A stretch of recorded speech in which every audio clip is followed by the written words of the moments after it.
Hi, I'm Flanker and this is a series of videos about my airsoft weaponry. This is video 13C and it's about my Wii M1911.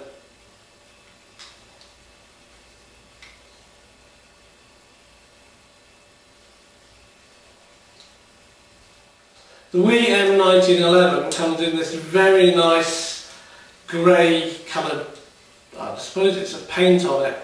I don't know if it will wear off easily. I've used this a couple of times now. It's fairly new to me, but I've been using it and it's showing no sign of wear at the moment, and it feels beautiful. It's lovely and smooth. Starting at the bottom, there's a tiny metal loop which is integrated into the hand grip, and that's so you can attach a lanyard to this M1911. Here is the lanyard connector.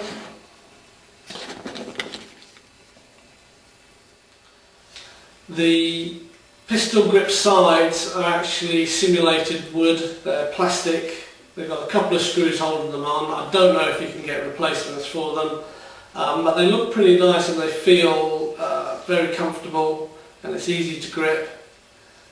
So I see no reason why they need to be replaced. As you can see, a nice texture to this plastic grip. It is plastic, but these two screws could take this off, and I don't know if you can get replacement parts. Coming up the pistol grip, this curved part of the pistol grip is in fact a safety feature, and what that means is when the weapon is cocked, without this being pressed into the hand grip, the trigger will not activate. Like this, you're pressing this part in, and therefore the trigger will operate and the hammer will fly forward. This is the pressure safety mechanism. As you can see, it's got a slight movement in it, so when the weapon is cocked, of course with this in your hand, this would be pushed flat like so, and the weapon will fire. But if, for example, the weapon was cocked and in a holster and there's accidentally pressure put on the trigger, it won't fire. It needs this to be held in order for the weapon to fire. The second safety feature is here.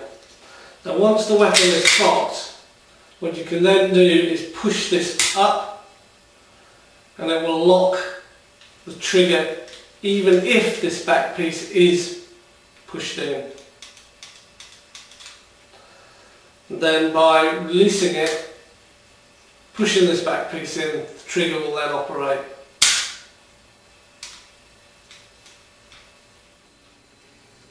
Now the other feature, of course, is when it's in full cock position, with this safety mechanism switched up. It prevents you from sliding the top slide, but also, even with this pressed, it prevents you using the trigger. So if we put this in the off position, we can now use the trigger. So what that allows you to do, in fact, is to load a magazine. This one's empty, by the way.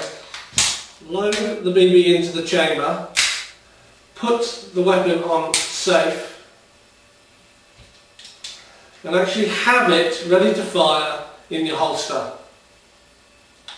So you can draw, safety off, and fire.